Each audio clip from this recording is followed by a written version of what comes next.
just now. Welcome to Black Resurgence Television. My name is Diane Wesley-Smith, and I am your host today. Actually, I'm always your host because this is our show. My guest today is James Martin. James Martin also grew up in Bayview, Hunters Point. And before we talk about James Martin and all the wonderful things that he's involved in, I would like to highlight a couple of businesses that are sponsors from Bayview, Hunters Point. Shout out to E. Murph. E. Murph is fade and getting down, cutting hair at the barbershop at 3rd and Underwood. He's very, very good. So go by and see E. Murph. Also, Sister Andrea down at Black Diamonds at 3rd and Kirkwood. Check it out. And also Bayview Property Management. Special shout out to Mr. James Blanding, who is a very successful community real estate broker. So successful that he has taken on mentoring a group of us so that we can follow in his footsteps and protect the community and home ownership rights for those of us that are here and those of us that want to return to San Francisco. Well, with that being said, let's talk to Jim Martin and find out what's going on. How you doing today, Jim? Diane, I'm doing great, and I'm thank you for having me on your show.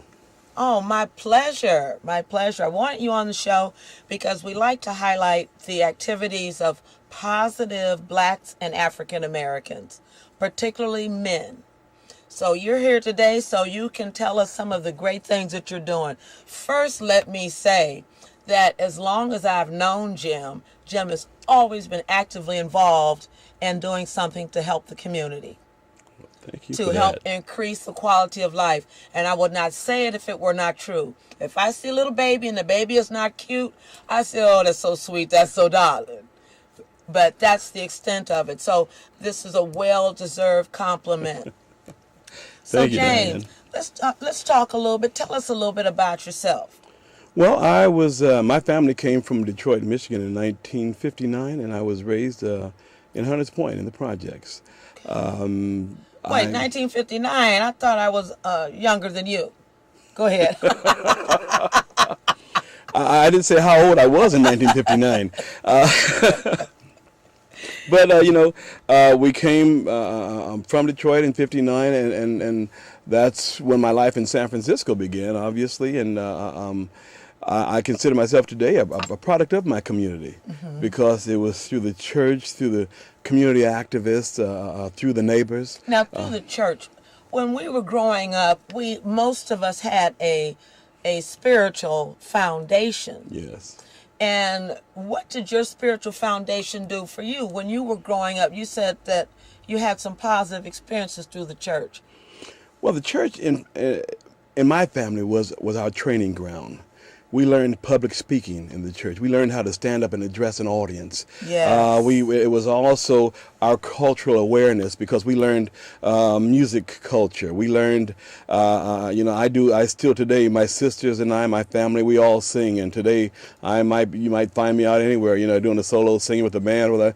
I learned that in church. Yes. And interpersonal skills, learning how to respect our elders, Yes. and being there.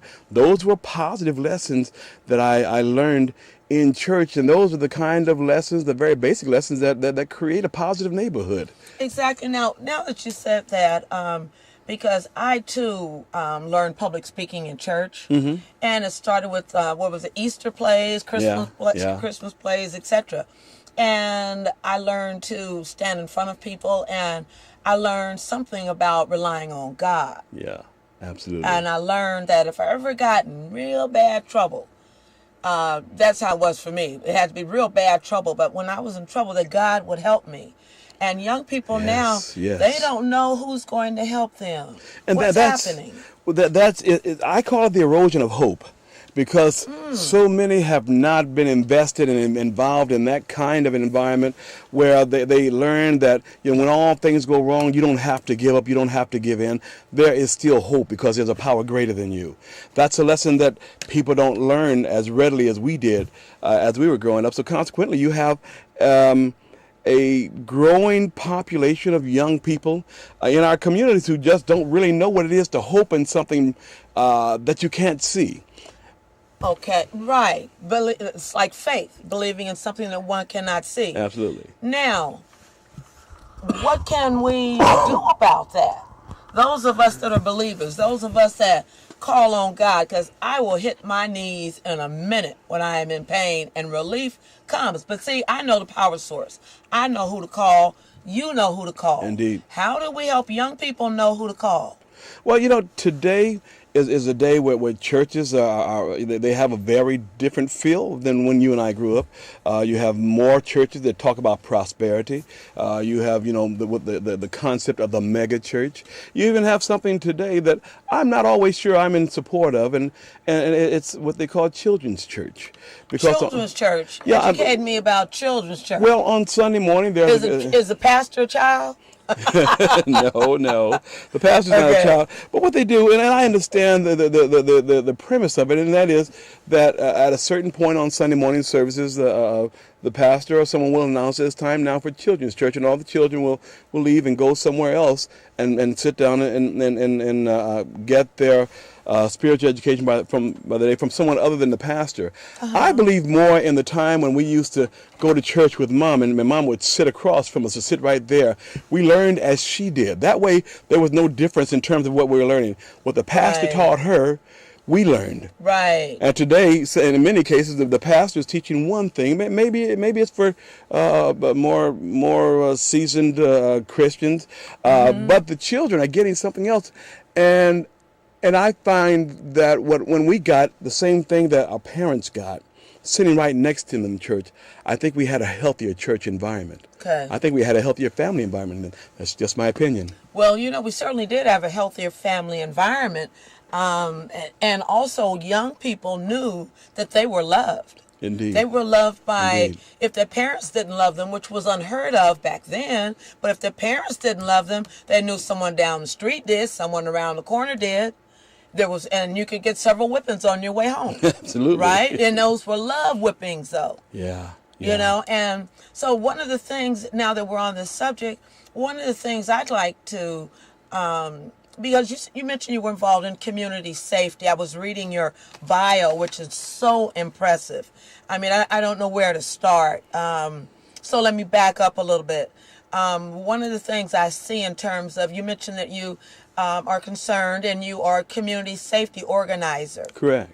And how can we keep children safe and also let them know that we love them and that we are concerned? Well, that's obviously that's a very broad question. There's so many elements that need to be infused into that answer. One primary thing is that where there is a growing concern and a growing effort to serve our children well, to help them feel loved and help them be as progressive and successful in their endeavors in life as they possibly can, and that is to focus on the issue of truancy. The issue of truancy. Indeed. Now, people, I usually say at the beginning of the show, get your pencil and paper ready because there will be some information that you can use. Write down this word, truancy. Go ahead, Jim. Indeed.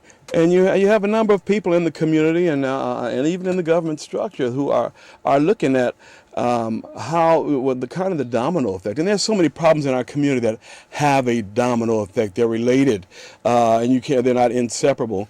One of those is truancy, because if you have a high truancy rate in a community of young people, you then also have probably a high crime rate in that community. When kids are out of school being unsupervised, you have a lot of them, being involved in things they shouldn't be involved in.